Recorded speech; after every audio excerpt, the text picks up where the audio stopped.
Hello and welcome to Arindam Zoo. I am Arindam, and in part 6 of my zoo series, I will be exploring the mammals and other apex herbivores. So, if you have seen my previous videos, you will note that I have covered the entrance, I have covered the sauropods, swamp house, raptors, insects, and I have also covered the aviary.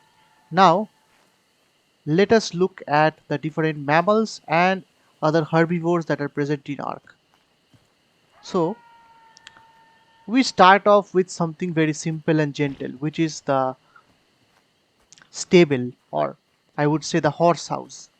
Now, here I've tried to construct a really large stable that should house all kinds of horses, and you can actually go inside the stable, meet the horses, equus, quagga, and unicorns. So, if you know, quagga are actually a type of, well, similar, they were similar to horses and zebras, and they became extinct sometime around the 18th century. In fact, a quagga would look exactly like this. So we have one of these horses in this hay. I actually made sure that this entire thing would be a wooden building with, this part of being a thatch which would act as hay. There would be a trough on both the sides. You can actually see a small horse over there. Now, without a mod, you cannot actually have small horses like this. So what I had done is, that is actually a taxidermied model. And I placed the taxidermy base inside the floor so that you cannot see it. And hence you can see that little horse is always over there. We also have a unicorn over here. And if you are careful, you would be noting the other types of horses. So we have normal horses, aberrant horses. We also have horses from Genesis Part 2, that is the R horses, and we also have, I think, unicorns somewhere over there. That's a unicorn. So let's just check these guys out from here. We have a R horse, and there is our unicorn. Now on the other side, we have another gentle creature, the sheep. So you have aberrant and normal sheep present here. I actually got lucky when I found out this particular sheep in Lost Island. Looks very pretty. And these sheep would rest over there, and you can actually see them feeding and resting over there. Now, here I had a really large vacant plot of land and I did not know what exactly to place. So I thought of placing the Paraceratherium. It is not a sauropod and hence I could not put this guy over there with the Titanosaur. And hence the Paraceratherium had to have its own space, and it has to have a really large open space. And just to emphasize how significant the Parasaur is, I've actually made columns like this, kind of like your Roman structures, and you can actually view the Paraceratheriums from above here. Okay, so a family of parasaurs from late Oligocene Pakistan. So actually Paraceratheriums were found in the region which is now called Pakistan, and you could actually find them over there. You have a viewing gallery and you can actually interact with the Paraceratheriums like this. They will actually look at you. Same with this guy over here, it's going to put its mouth out to you. Now we have Paraceratheriums, the normal variant as well as the variant from the bog biome in Genesis Part 1.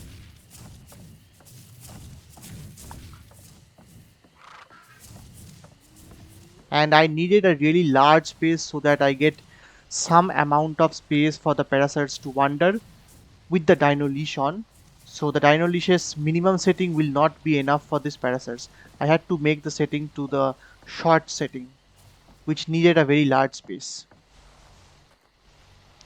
On the other side, we get two gacha philosophers thinking about life. What exactly happened to the other gacha? Well, it was a gacha clause, and when I actually made it, the gacha clause was actually present, and now After server restart, it's disappeared because it's an event creature. Anyway, so they are just by their looks, they are like philosophers thinking about life. Let's actually look at them. You can see even this guy thinks so much. He's actually had a put of spectacles here for this.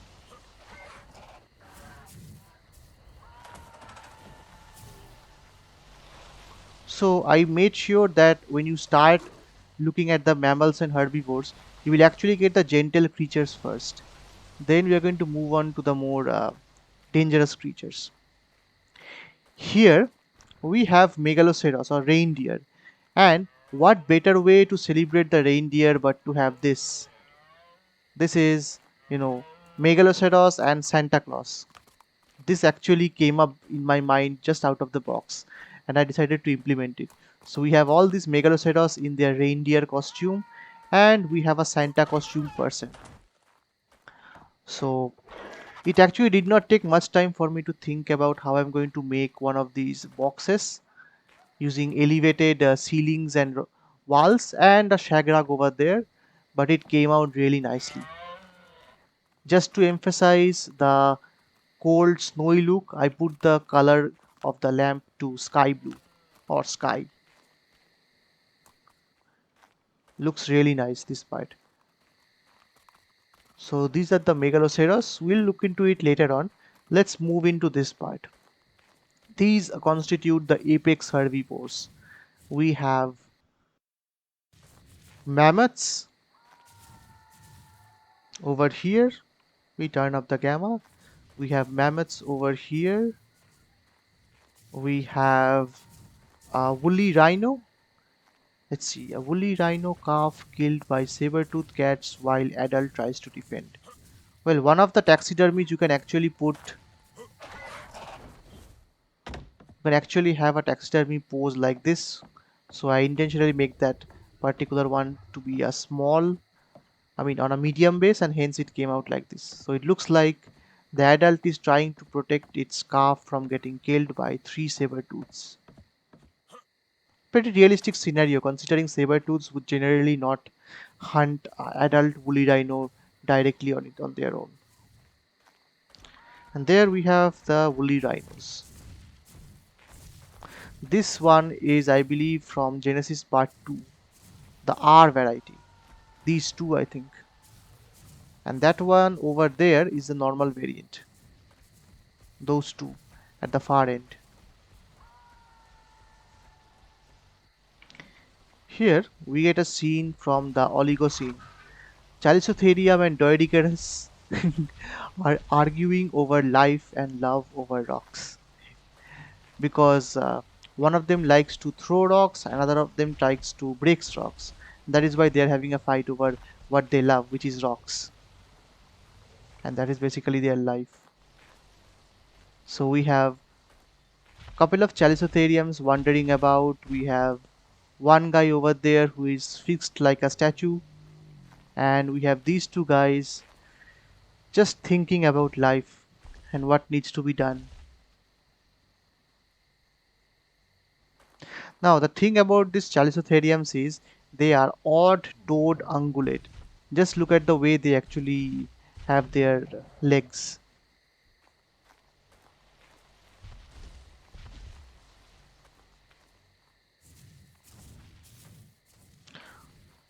Were supposed to have another one there. There it is.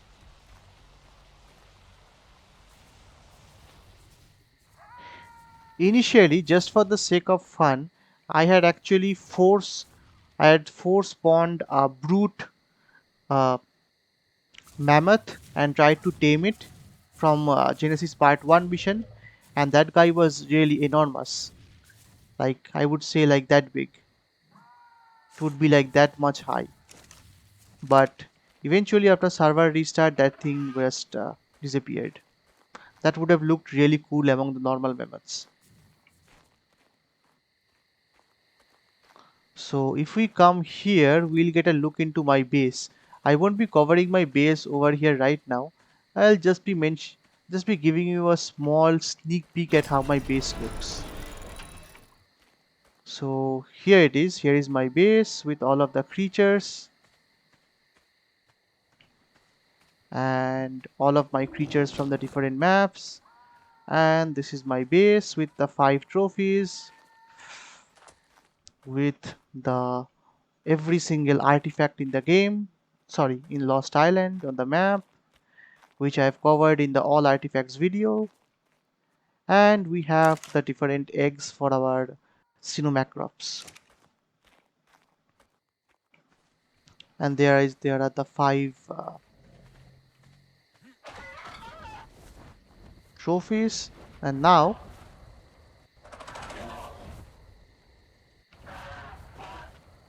I need to return back.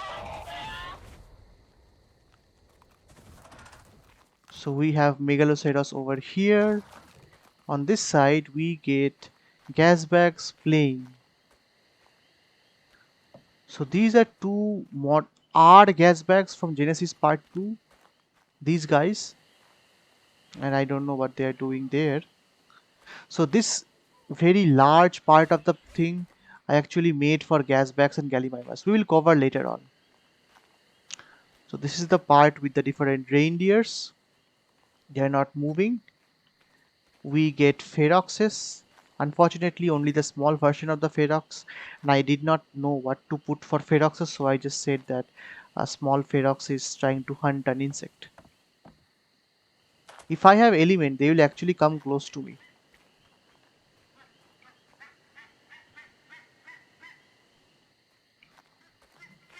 Will they come close to me now?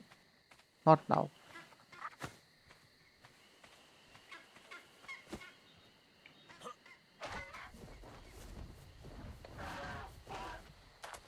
Here we get the Dinopithecus.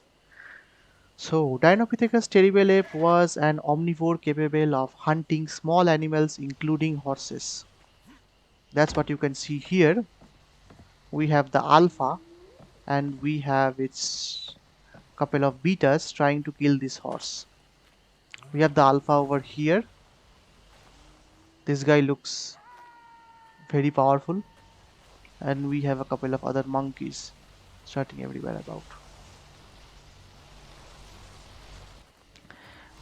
Next we come to the Megatherium or the sloth, and well, contrary to some beliefs, Megatheriums were obligate herbivores and coexisted peacefully with glyptodons like Doedicurus. So the Megatheriums, unlike what is in Ark, they were actually obligate herbivores. Obligate meaning that they always will eat herbivorous food. They will not touch meat or any kind of other things.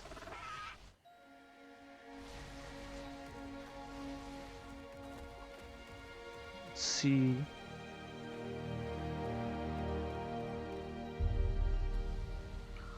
Okay. Oh, now this is the scene from the Jurassic Park 1 film. Jurassic Park 1. You get that scene in the grasslands where Sam Neill and the two kids are hiding beside a log and they can see a flock of gallimimus and a T-Rex eventually comes out of the bushes and kills one of them. That is exactly that scene. So some of them are running, some of them are shocked and just looking at the T-Rex, and most of them are just fleeing. And this T-Rex, by the way, is a very colorful pink one. Weirdly though, these guys are not moving. I think they are at the periphery of these dino leashes and hence they have stopped moving. Right. You want to see something funny? Here is something funny. Something very funny. Let's see. The Monkey Man Chronicles starring Gigantopithecus and Yetis. So I tried to make this thing a bit humorous. So you have a Yeti, or you get the ape. He finds a fallen apple and he eats it. And then his mind goes astray and he does, well, this is the Japanese part. I think it's called Mizaru or See No Evil. Then Kikazaru or Hear No Evil. And what? Iwazaru, Speak No Evil. And finally, after doing these three things, he is he's feeling a bit shy and he's trying to run away, like Forrest Gump. Then eventually, he just loses all his patience and he just tries to become insane.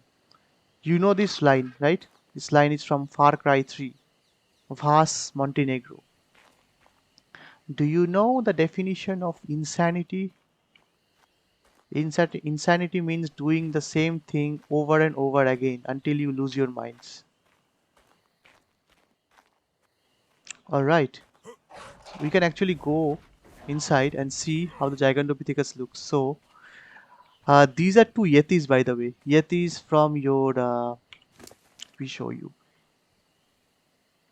And I force spawned and force tamed them in, and these two look like the, you can say the bodyguards or bouncers for this guy. And this guy seems to be the head of the Gigantopithecus clan, kind of like the boss.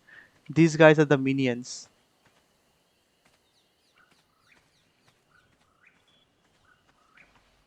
So are these guys. Look at this guy.